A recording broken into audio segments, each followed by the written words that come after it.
ಬೇಸಿಗೆ ಆರಂಭವಾದಾಗಿನಿಂದ ಸೂರ್ಯನ ಆರ್ಭಟ ಜೋರಾಗಿದೆ. ಯಾವಾಗಲೂ ಕೂಲ್ ಆಗಿ ಇರೋ ಸಿಲಿಕಾನ್ ಸಿಟಿ ಕೂಡ ಧಗ ಧಗ ಅಂತಿದೆ. ಇನ್ನು ಉತ್ತರ ಕರ್ನಾಟಕ ಮಂದಿ ಅಂತೂ ಬಿಸಿಲ ಬೇಗೆಗೆ ಹೈರಾಣಾಗಿದ್ದಾರೆ.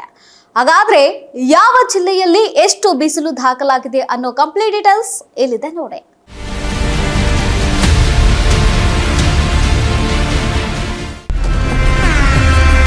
ಬಿಸಿಲ ಧಗೆಗೆ ಬಳಲಿ ಬೆಂಡಾದ ಕರ್ನಾಟಕ. ಬೆಂಗಳೂರಲ್ಲಿ 36 ಡಿಗ್ರಿ ತಾಪಮಾನ ದಾಖಲು. ರಾಜ್ಯದಲ್ಲಿ ತಾಪಮಾನ ದಿನದಿಂದ ದಿನಕ್ಕೆ ಏರಿಕೆಯಾಗ್ತಲೇ ಇದ್ದು ಉರಿ ಬಿಸಿಲಿಗೆ ಜನತೆ ಕಂಗಾಲಾಗಿದ್ದಾರೆ.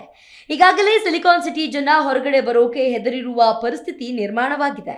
ನಿನ್ನೆ 32 ಡಿಗ್ರಿ ದಾಖಲಾದ ತಾಪಮಾನ ಇವತ್ತು 36ಕ್ಕೆ ಏರಿಕೆಯಾಗಿದೆ. ದಿನೇ ದಿನೇ ಬಿಸಿಲ ಬೇಗೆ ಹೆಚ್ಚಾಗ್ತಿದ್ದು ಜನ ಹೈರಾಣಾಗಿದ್ದಾರೆ.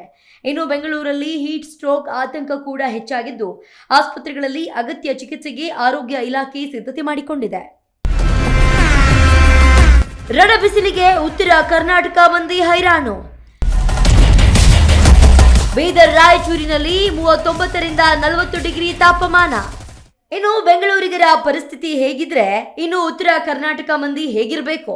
ಈ ನಡುವೆ ಬೀದರ್ ಜಿಲ್ಲೆಯ ಔರಾದ ತಾಲೂಕಿನ ಚಿಂತಾಕಿ ಪ್ರದೇಶದಲ್ಲಿ 46 ಡಿಗ್ರಿ ಸೆಲ್ಸಿಯಸ್ ಗರಿಷ್ಠ ತಾಪಮಾನ ದಾಖಲಾಗಿದೆ. ರಾಜ್ಯದಲ್ಲಿ ಇದುವರೆಗೂ ದಾಖಲಾದ ಅತ್ಯಧಿಕ ತಾಪಮಾನವಾಗಿದೆ ಎಂದು ಹೇಳಿದೆ.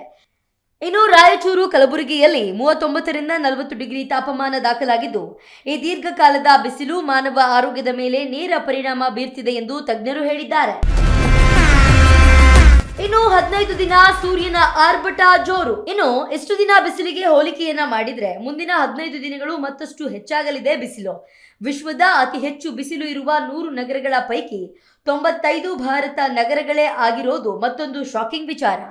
ಈ ಪಟ್ಟಿಯಲ್ಲಿ ಕರ್ನಾಟಕದ ರಾಯಚೂರು, ಬಾಗಲಕೋಟೆ ಮತ್ತು ಯಾದಗಿರಿ ಜಿಲ್ಲೆಗಳು ಸ್ಥಾನ ಪಡೆದಿರುವುದು ಆತಂಕಕಾರಿಯಾಗಿದೆ. ಅತಿಯಾದ ಶಾಖ ಉಷ್ಣಾಂಶದ ಹೆಚ್ಚಳದಿಂದ ಹೀಟ್ ಸ್ಟ್ರೋಕ್ನಂತಹ ಆರೋಗ್ಯ ಸಮಸ್ಯೆಗಳು ಕಾಡುವ ಸಾಧ್ಯತೆ ಇದೆ.